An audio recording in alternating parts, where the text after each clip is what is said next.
C'est la rentrée scolaire. Il y a de l'inquiétude dans l'air dans plusieurs familles avec le ministre 2018. 300 enseignants engagés.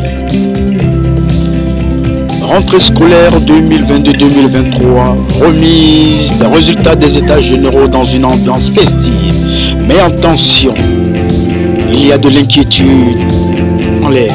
300 enseignants admis, recrutés, contractuels, non affectés, avec contrat en main. Ils étaient tous en joie lorsqu'ils paraphaient, lorsqu'ils signaient avec les banques, lorsqu'ils signaient avec l'État de Côte d'Ivoire un pas sortant de la précarité. Mais hélas, ils sont encore à la maison, ils battent le pavé et ils ne font que regarder dans la direction des bureaux de Madame la ministre Maria Tukone, celle-là même qui est en train de révolutionner l'école, mais une grosse omission.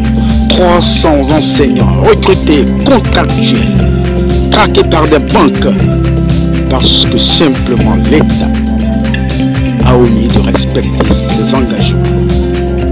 C'est la rentrée 2022-2023. Interpellation du Premier ministre, de la grande ministre Maria Tukone, que la nation salue. Juste un regard sur ce dossier de 300 enseignants qui crient encore justice. Madame la ministre, ouvrez ce dossier et écoutez le cri de vos concitoyens. Ils font partie intégrante des résultats des états généraux de l'école ivoirienne. Dossier ouvert par le débat ivoirien. Suivez le cri du cœur de 300 intellectuels ivoiriens omis, contrats en main, traqués par les banques pour qu'ils remboursent les crédits. Sur un concours, c'est-à-dire on a composé, et les résultats sont sortis et heureusement on a été déclaré admis. Et après notre admission, je pense qu'on a rempli tous les critères, ça veut dire que la formation a été faite. Je ne vais plus aller sur la procédure du déroulement du concours avant de pouvoir faire le concours. C'est-à-dire que les étapes, parce que les étapes, on sait encore du voir que du concours, il y a des étapes d'abord. C'est-à-dire que le dépôt des dossiers, comme vous connaissez d'abord l'inscription en ligne et autres, le dépôt des dossiers. Quand on parle de dossiers, ça veut dire qu'il y compris les diplômes, qui font d'abord le TUD avant d'amener une convocation, et puis après la convocation, on va composer. Donc tout s'est passé, mais je ne vais plus revenir dessus. Okay? Donc nous sommes victimes jusqu'à présent de non-affectation. Okay? C'est pour cela, ce matin, on a essayé d'amener quelques actions pour pouvoir essayer d'arriver à nous faire comprendre, certainement par nos autorités, c'est-à-dire que le ministère d'abord de l'Éducation nationale, mais le Premier ministre, surtout, on demandait au Premier ministre et surtout notre papa, le président Alassane Ouattara, son excellence, pour pouvoir intervenir sur ce dossier. Nous sommes ses enfants, nous sommes les jeunes Ivoiriens, et on a vu l'effort qu'il a voulu faire pour pouvoir diminuer le taux de chômage en Côte d'Ivoire. Et c'est pour ça que le programme social a été instauré. Et nous sommes, malheureusement, croyant qu'on avait sauté cette période de chômage, nous sommes retombés encore dedans. Et nous souffrons de ce problème, de notre problème de non-affectation. C'est pour cela, ce matin encore, nous sommes là pour prier, pour qu'on puisse faire savoir nos voix, pour que vraiment on puisse avoir une aide. Pour qu'on puisse avoir une aide, d'être affecté, tout comme nos amis. Et ensuite, l'affectation, c'est tout à fait normal que l'intégration suive. Et donc, je suis le président du collectif. Je suis assis avec quelques membres du collectif. Et il y a nos collègues aussi qui sont les membres du collectif qui sont là. Ce n'est pas, on n'a pas appelé tous nos membres, c'est seulement le bureau du collectif qui est là. Pour qu'on sache qu'on ne sait pas tous ceux qui sont là. C'est le bureau uniquement qui est réuni aujourd'hui. C'est le bureau du collectif. Nous sommes à Abidjan, nous sommes là pour faire cette conférence de presse. Il faut qu'on le sache. Il n'est pas dit que c'est le nombre, ce n'est pas le nombre. Nous sommes au moins plus de 300 membres. Plus de 300 membres. Maintenant, sinon au départ, ce n'était pas comme ça, mais certainement, il y a eu d'autres affectations. Je ne sais comment, mais bon. Voilà. Donc, nous sommes plus de 300 membres du collectif. Et donc, pour dépeindre la situation, je vais laisser la parole à celui qui est chargé de l'information pour pouvoir essayer de peindre toute la situation, pour décrire un peu comment les trucs sont passés jusqu'à maintenant. Le porte-parole. D'accord, merci à vous, Monsieur le Président du mouvement, du collectif. Merci, chers frères, tous ceux qui ont fait le déplacement, et merci à vous les journalistes qui avez bien voulu, je ne sais pas quoi dire, venir en aide à des gens qui sont en situation de détresse avérée. C'est pas évident. Nous, on n'a pratiquement rien à donner aux journalistes qui couvrent ces événements-là chaque fois qu'on les lance. Je pense que la seule chose qu'on a, c'est de leur dire merci et que voilà, on fait ensemble le combat tout en espérant, n'est-ce pas, être dans l'avenir reconnaissant avec toutes ces personnes-là qui se sont sacrifiées pour nous aider à porter haut, n'est-ce pas, ce mouvement-là. Je pense que le président a déjà fini de tout dire. La situation est grave, j'allais dire peut-être extrêmement grave. Aujourd'hui, on a fait un programme social du gouvernement depuis 2019. Comme il a dit, on ne viendra pas là-dessus, mais c'est nécessaire. Mais on ne peut pas comprendre que dans un état de droit comme le nôtre, avec un président modèle, le prototype de dirigeant du millénaire, il a tout, gentil, il connaît papier, il connaît son travail. Et on ne peut pas être dans ce pays-là qui est la Côte d'Ivoire et vivre une telle situation d'injustice avérée. Bon, nous, on ne sait plus ce qu'on va dire. On a fait le concours. Comme il a dit, il y avait des étapes, 5 ou 6, on les a tous respectées. On a là la formation au lycée classique. Et au plus tôt, moi j'étais au classique. Pour certains, on a été dispersés en fonction des disciplines de composition. On a suivi cette formation-là, on a signé des contrats au lycée classique. Bien évidemment, tous les groupes confondus, selon un programme. Et après, si aujourd'hui nous sommes encore là, ça veut dire que le gouvernement ivoirien, on ne sait pas, à travers son éducation nationale, a bien voulu, n'est-ce pas, exclure un certain nombre de jeunes citoyens ivoiriens du processus d'intégration à la fonction publique. Et donc du processus d'affectation jusqu'aujourd'hui au processus d'intégration. Et donc, on a lancé le SOS partout où on pouvait. Bien évidemment, il n'y a pas d'institution ici en Côte d'Ivoire, on n'a pas fait le tour. Toutes les institutions pratiquement. Et on s'est heurté chaque fois à des murs que nous, on ne sait pas. Chaque fois qu'on va, nous, on voit que c'est le vide. Ce n'est qu'après les dossiers les dépôts des documents pour essayer d'obtenir justice, on se rend compte évidemment qu'on est toujours en face d'un muraille qu'on n'a jamais réussi à transgresser jusqu'à aujourd'hui où on est en train de faire cette conférence de presse-là. On interpelle donc, effectivement, on ne peut pas faire, c'est vrai que nous, on est sur notre droit, mais le combat est tellement déséquilibré qu'aujourd'hui, si nous, on se trouve sur un plateau de conférence de presse, c'est pour uniquement interpeller les autorités ivoiriennes, notamment, en premier lieu, le président de la République, son Excellence Alassane Ouattara, pour dire qu'il y a eu de l'injustice qui avait été, ou qui a été faite lors du processus de recrutement de lui-même son propre programme PS-Gouv 2019, et que notamment, il y a une grande partie de sa jeunesse là même que celle-là même que lui-même il a bien voulu faire sortir de la précarité. Il y a eu de l'injustice dans l'organisation du concours du PS-Gouv 2019 et que ceux-là même qui sont là, qui ont participé à ce concours, qui ont été admis, qui ont fait la formation et qui ont signé le contrat, un contrat avec le ministère de tutelle, à savoir le ministère de l'Éducation nationale à travers sa DRH dirigée par M. Barou Mamadou. Et tous les contrats que nous, on apporte la signature bel et bien de la DRH du ministère de l'Éducation nationale. En l'occurrence, M. Barou Mamadou. Fait une manifestation le 23 août 2018. Et lors de cette manifestation, à ce moment, Madame la ministre était déjà là. C'est elle qui était là. Et c'est elle qui a ordonné à son directeur du cabinet de nous recevoir. Maman Zibinaté de nous recevoir. Donc elle est au courant du dossier. C'est vrai, elle est bien au courant du dossier. Donc on s'est dit, si madame la ministre sait le dossier et que tout le ministère, elle est toujours là. Même s'il y a un autre directeur qui est venu, certainement, il est au courant de ce dossier. Voilà pourquoi pour le moment, on n'était pas encore trop pressé pour raconter le directeur qui est là. Le nouveau directeur qui vient d'arriver, ça ne fait pas trop longtemps, peut-être quelques mois seulement. Sinon, on a déjà fait, elle sait, elle nous a reçu. Je peux dire que c'est elle qui nous a reçu à travers son directeur du cabinet, puisqu'on nous disait qu'elle nous suivait.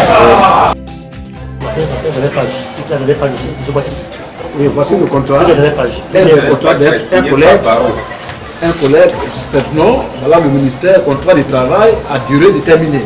Tout est ministère de l'Éducation nationale, de l'enseignement technique et de la formation professionnelle en ce temps. C'est maintenant le ministère de l'Éducation nationale et de l'alphabétisation. Mais c'est au temps de madame la ministre Kandia que le concours s'est passé, donc c'est en ce temps-là qu'on avait signé le contrat. Voilà, par exemple. Voilà le contrat, je montre les quelques parties pour que vous voyez. Ok, je vais arriver jusqu'à... C'est un procès de collège, les engagements, l'emploi, rémunération, tout ça, tout est là. Jusqu'à la dernière page où il y a la signature du directeur des ressources humaines. Voici, M. Barreau, qui est signé avec le cachet dessus. Donc, ce n'est pas des contrats que nous avons fabriqués, ce sont des contrats que le ministère de l'Éducation nous a brandis et qu'on a signés. Donc, ça veut dire que c'était de commun accord entre le ministère et nous, les enseignants. Voilà, c'est un exemplaire. Il y en a tous nos collègues ont des contrats. Ça, c'est un exemplaire pour montrer au moins quelque chose que ceux qui n'ont pas pu savoir encore. La démission. Voilà. Donne-moi ça. Ok. Monsieur le journaliste, voici encore. Voilà ce qu'on a tiré lorsque le 8 août 2019, on nous a dit que le résultat était sorti, le résultat du concours. Ça, c'est le collègue.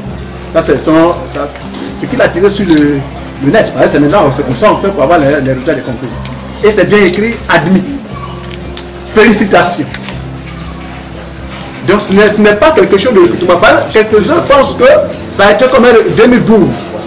Ce n'est pas un recrutement comme 2012 où on a seulement étudié les dossiers et puis prendre des personnes. Nous avons, on a bravé beaucoup d'étapes. Et eux-mêmes, ils nous ont dit qu'il y avait 89 000 candidats. C'est le ministère même qui nous a dit ça. Et parmi les 89 000 candidats, ils ont retenu 10 300 admis candidats.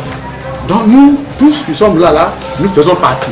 Donc en réalité, le décret qui a été pris au ministère qui engage nos collègues comme fonctionnaires, nous faisons partie des 10 300 en réalité.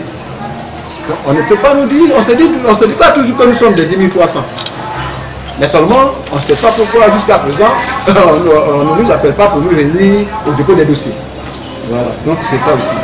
Ok, voilà, ça c'est pour un collègue aussi, c'est une photocopie, c'est même toujours l'admission. Ça c'est l'admission, ça c'est l'engagement maintenant qui est là. Ça c'est fiche d'engagement. Voilà, un engagement que nous avons pris avec le ministère, ça veut dire que tu n'as plus faire autre chose que d'enseigner. En fait, c'est comme si une manière de jurer, la manière les autres jurent qu'à bail de juger de liberté. Voilà. Et voilà ça. Et nous sommes sur le chaos. Je voudrais souligner qu'avant, on n'était pas quand même des bons à rien, on se débrouillait un peu quand même, un peu partout. Et aujourd'hui, on a perdu notre travail. Nous sommes des pères de famille, des mères de famille. Nous avons des enfants. On a ma femme aussi à la maison. Nos collègues dames ont des messieurs, ils ont aussi des enfants à la maison. Donc c'est pour dire que ce n'est pas des gens qui ne passent tout. Donc, on compte sur l'État de Côte d'Ivoire.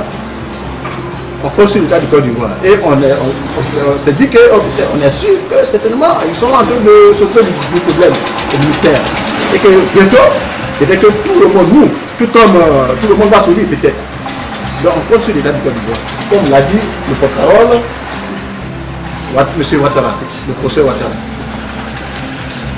Donc sur ce, voilà, c'était pour présenter quelques documents. Les banques là, On a certains parmi nous avaient pris des crédits chez nous, dans certaines banques, puisque quand on est arrivé à la formation, ils ont fait croire aux banques qu'on était déjà des fonctionnaires en herbe et que n'importe quelle banque pouvait venir. Moi, j'étais au lycée classique, on a été envahi par les banques en son temps. Les banques sont venues où ils ont signé des papiers. Ceux qui ont été un peu réticents, sinon il était permis à tout le monde de pouvoir faire des prêts. Et puis il n'y avait pas un montant fixe au montant que tu voulais. Ce qui fait que certains camarades se sont trouvés avec 300 000, 400 000 à leur dos et que les banques ont commencé à les traquer. Peut-être que certains même sont retranchés dans les campements aujourd'hui. Et donc, comment régler ce problème? On est là, ça c'est une autre question. C'est que quand on était là, un moment est arrivé, on s'est réveillé, on est arrivé au lycée classique. Nous, puisque j'étais au lycée classique, on a vu qu'il y avait les tentes de banque un peu partout. Et bien évidemment, on s'est renseigné. Et ce sont les banques là même, c'est pas que c'est un document officiel, mais une banque ne peut pas venir dans un centre de formation sans le cautionnement ou la caution, voilà, du responsable qui fait la formation. Nous, on nous a dit, les banques disent, l'État dit de venir vers vous, vous êtes des élèves fonctionnaires. Donc, il y avait un certain nombre de documents à remplir. Maintenant, pour ceux qui pouvaient prendre des prêts, évidemment, voilà, ils avaient l'autorisation de les faire. Et c'est dans ce sens-là beaucoup de camarades ont eu, évidemment, vu la situation difficile. Moi, j'étais avec dans la même classe, dans la même salle de formation avec des amis qui venaient depuis Korogo. Ils étaient au moins 8 qui ne savaient même pas où aller. Mais si on vient te dire que tu peux prendre un peu d'argent pour te débrouiller, je ne vois pas pourquoi tous ces gars-là pouvaient s'en priver. Et donc, voilà comment on a allé vers les banques. Et ces banques-là sont venues vers nous d'abord. Je vais ajouter un point sur la question concernant les prêts avec les banques. Pour tous les enseignants contractuels, professeurs de mathématiques, professeurs du collège et professeurs du lycée, avec ce nom, me reconnaissent à Boaké. Tous les enseignants contractuels, parce que je faisais partie des délégués, parce que moi je suis enseignant contractuel professeur de mathématiques collège, et j'étais délégué pour les enseignants de mathématiques. Je vous informe, avant que les banques ne viennent, ils ont d'abord informé, convoqué une réunion avec les délégués, tous les délégués. Et en plus d'être délégué d'amphi, j'étais délégué du dortoir. Donc je faisais une double représentation. Alors on nous a conviés et on nous a informé que l'État de Côte d'Ivoire nous reconnaît en tant que désormais des futurs, c'est le mot qu'ils ont dit, des futurs enseignants, des futurs fonctionnaires. Donc ils nous a logés, ils nous apportent des banques, c'est-à-dire la CIB, NCA et la SGB la générale, pour pouvoir nous aider à subvenir à nos besoins, parce qu'on était approche de la rentrée. Donc on prenait en charge nos familles, notre formation. Donc ils voulaient nous aider. Et ces banques sont venues. Et les banques nous ont conviés. Et moi j'ai été une fois à une rencontre spéciale des délégués dans le but de convaincre nos camarades à pouvoir prendre des prêts, précisément à NCA. Il y a encore le contact du représentant de NCA de Boaké. C'est là. Il nous a dit de convaincre nos amis, puisqu'ils cherchent de la clientèle, convaincre nos amis à pouvoir prendre des prêts. Ils nous ont donné les différents plans de pouvoir prendre des prêts. Et ils ne nous ont pas demandé d'autres documents que un papier qui atteste que nous étions admis.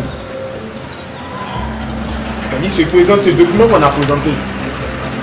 Ils ont demandé ça. Quel que soit tout ce qu'on pouvait créer, mais au moins ce qui prouve que vous étiez admis. Alors, par la suite, les amis ont pris des prêts. Le président même ici, le président a pris des prêts. Ils ont pris des prêts et ils ont pu subvenir à leurs besoins. Et je lui ai dit qu'après la formation, quand il y a eu ce désordre au niveau des affectations, ils ont changé de banque. Ils ont automatiquement reconduit tous les enseignants contractuels à la BEP, qui est l'une des banques de l'État, la Banque populaire. Pour dire que ces banques qui nous avaient octroyé des prêts n'était plus capable de nous prendre en charge. Parce que l'État de Côte d'Ivoire avait reversé tout ce potentiel fonctionnel futur là dans la BP pour pouvoir les cadrer. Et ça, c'est vraiment dommage. Ceux qui ont pris des prêts ont été appelés parce qu'ils n'étaient plus affectés. Et comment est-ce qu'ils avaient fait pour rembourser? C'est ce que je voulais ajouter. Merci. Oui. Oui, voilà. Lui, j'ai ajouté par rapport à la question des banques. Oui, sur la question des banques. Il a éclairé les choses. Non, il peut ajouter, on ne sait jamais. Sur la question des Il a une banques, expérience particulière. nous, l'État à Bergerville, j'étais en département de philosophie, j'étais à Bergerville.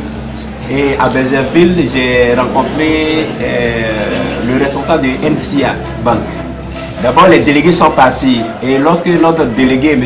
Karamoko, est parti, l'information qu'il est venu nous rapporter est que l'État de Côte d'Ivoire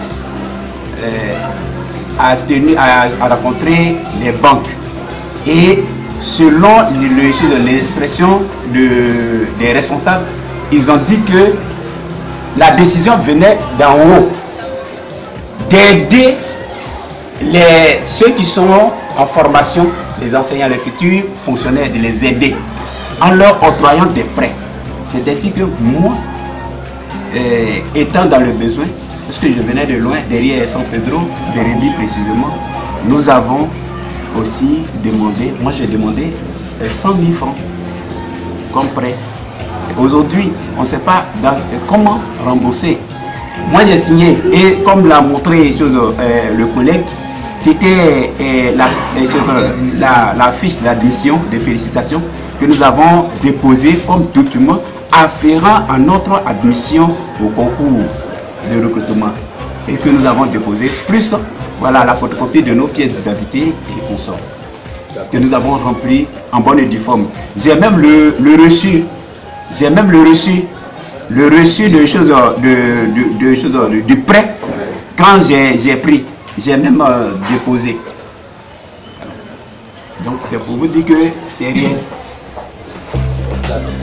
Alors, tout à l'heure, vous avez parlé de monsieur. Excellent.